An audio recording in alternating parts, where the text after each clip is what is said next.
Tala Tala Fou malisi ufonga le langua mo le nei tai au lua sfulfito Novema lua afe lua faa.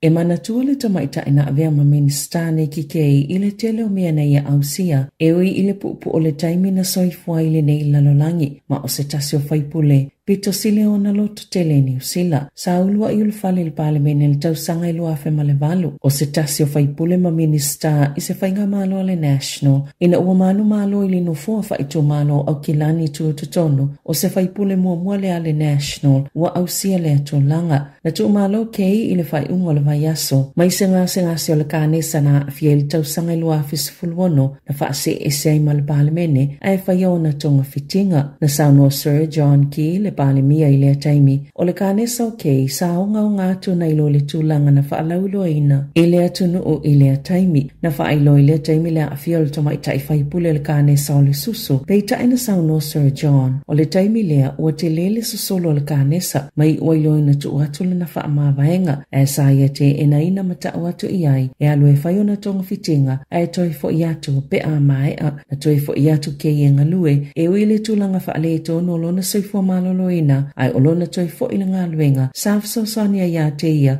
le ana toi titi ato le isi se fulu tau sanga o soifua pea o le masina yu lailu a felu fulu na fayeila na saunoanga fa amavai le pale mene mai le ita ua i lavaluna ngase o le kanesa sa ia fa au atu fo isi fe au isu le pale mene o tau tua mo le atunu a o le itu umalo.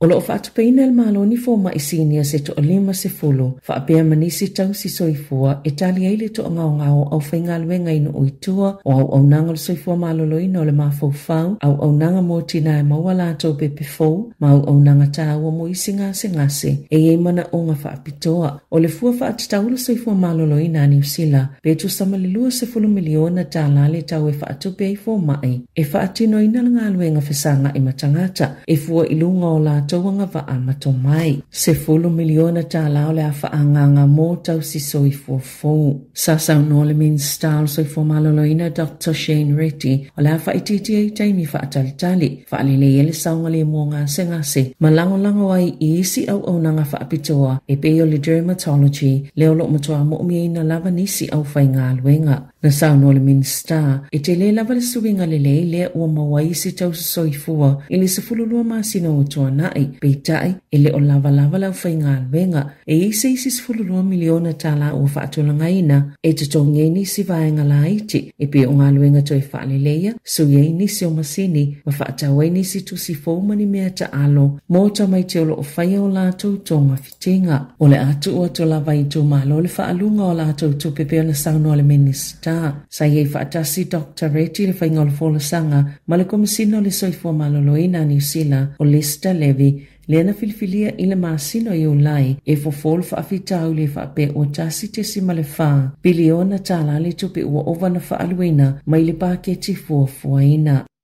Ua whaapopoina le numera tupulanga o ngai kolisi po high schools ua leto e vape po o le ulaula i tapaai e whaongaile i le tise. Peitai, ua whaamawina le whaingatai tamai te Pasifika o na tuo le vape ai mai se lava i tupulanga mātutua. E ele saini linga na whaia ele whaalapa tupatonga o le maisela. Sa so esu aile silia ma le sfulta siafe tolu se lau o tamaiti ma iwa senga fitu e o atu iwa senga sfultolu na maawa yesu esu enga o le au te lenga lfui numera o tamaiti iwa senga iwa e o atu iwa senga se fulutolu na matua pa ula wa mai le lua ono te simale ono pasene i le tau sanga lua fe lua tase i le sfulu lua te simale lua pasene le tau sanga lua fe lua tolu lua sfulu ono pasene o tamaiti a onga iwa senga sfultolu. Sa lipo tia na vape i aso i fitu muli o se foi numera u whaaluaina ma le sfulu lua te simale ono pasene i le lua tau sanga mua atu. Na whaalia le Tisha Harding o le ofisa silo le whaala patupatonga mo le maisela ma whaafitau le manaba o tamaiti mātutua New Zealand Europa po o papalangi whaapea ma Māori e fōlinga mai e whaaluaina le māwalunga lo lato whaongaina o ia tapaa i aso i fitu muli le saililinga. Peitai o lo matoa māwalunga lava mo tamaiti Sāmoa i le se fulugono pasene o le vaenga po le kulupulea e lo na lua lo na toatele. Na whaalia e Harding e mo o mia lava ni polo kalame o au onga e whaapitoa mo ia tamaiti ai i le saililinga le mtanga luenga o le soifua maloloina le Annual Health Survey ua whaaliai o tangata Pasifika mātutua ua whaititia lo lātou ulaula i le aso mai le 2.2% sa iai i le 2.2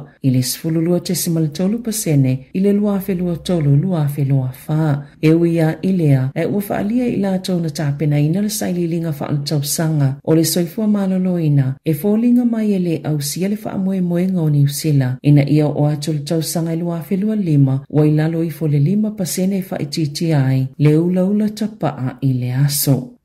Ua finangalo le pulenu o Wellington e tori whanau e whaali atu i le malo e le aima se mea e atu ngaluai na umamai o na whai le palo tal pulenga noo i le toi teu ngola la tau fuafuanga alu alu mamao e ono i tu la na whaanga solo le fontanga le pulenga noo i le asolua ma sa whai si vevela o whaafina unga ma whaatala noanga i le vao sui le pulenga noo i le tau mawhainga i whaasawa la tau pāketi tāua na whaatau na uina le fono o na o le masina taluai na palo tai sui le pulenga noo. E le whaatau ina atu si e tolus fulfa pasene le pulenga noo e ili malewa le Wellington o se vaenga o le fuafuanga alu alu mamao le pulenga noo le na pasia ia iuni lona winga e te taona toi teu. O Yesu inga na mafua yana filifilia e le minister o whainga malo lai ti Simeon Brown i a Lindsay McKenzie e mata i tu wina tau halumanga le pulenga noo na pasia le pulenga noo le silia malilua se fulo teuteunga e le pepa na fola siele au whainga alwenga le safa ilonga ina ili 5.5 miliona tala o tupe whaasao e ala ili toi suinga ma le avesenga o nisi o poloketi o se tasi o poloketi ua toi teu e au fiele Coden Maile se lausful 2 miliona tala o se tasi o poloketi sailalo le polkalame o le Let's Get Wellington Moving le ana whaatupeina se isi o na vaenga ele NCTA.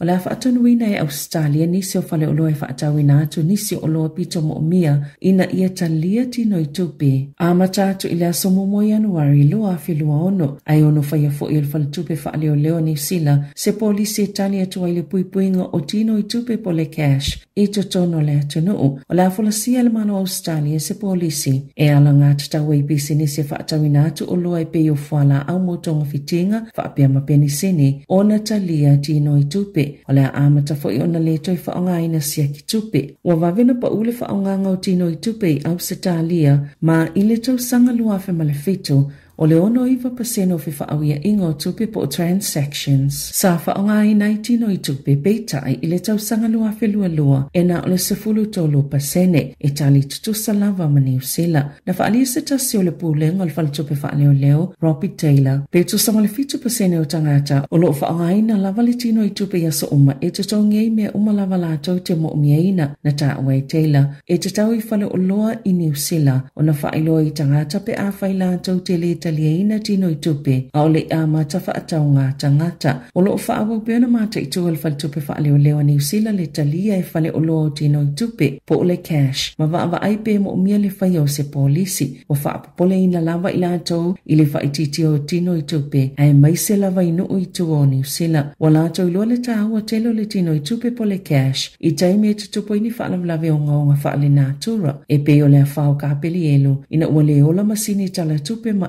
boss ona ole motu sia ole eletise.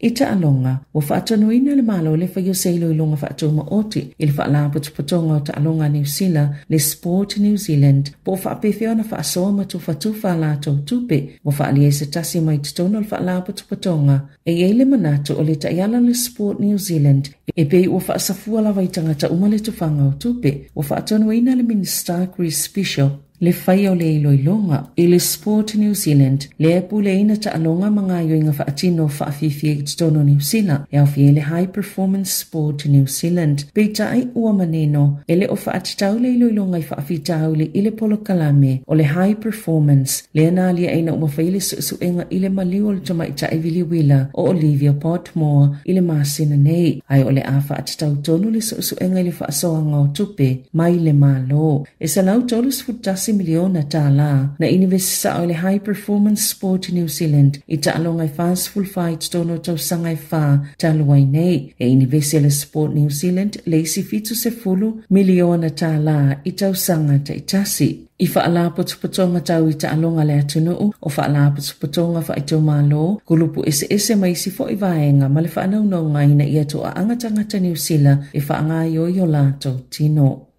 O le afa o tamata alo ta amsanga soka o le eili ka alii e le o whaamalia ina le whainga o le opule ina I le liki e to sai masasai le linga na whaiele yuni a le au ta alo e to senau ivas futasi tamata alo na o fia I nei loilongo le PFA nei loai o le 2% e matua le whaamalia ina lawa I le awala o le opule ina I le Australian Professional Leagues le ta amilo sanga e whaono pasene sa o lato whailo le mawalalo o lo lato talito nuina o le whaatinonga le milisanga ais futasi pasene e mawalunga lo lato talito nuina o le pulenga o lo ofia inisi o pulenga o tamata alo le saunga le mui kalapu o lo uta alo ai e sa fulufitu tesima le 5 miliona tala e mawale A-League a le itu pawali I o tupe mawa maitama e avipe whaatawatu isi kalapu ma uatele atu tupe mawa mailea whainga na ilo tupe mawa le liki malilienga o le whaasala launga o taalonga o Wellington e maaukilani o lo iai au itu tono o lea ta amilusanga soka. Tala Fou ia malisi ufonga le lau moa mo le nei tae ao.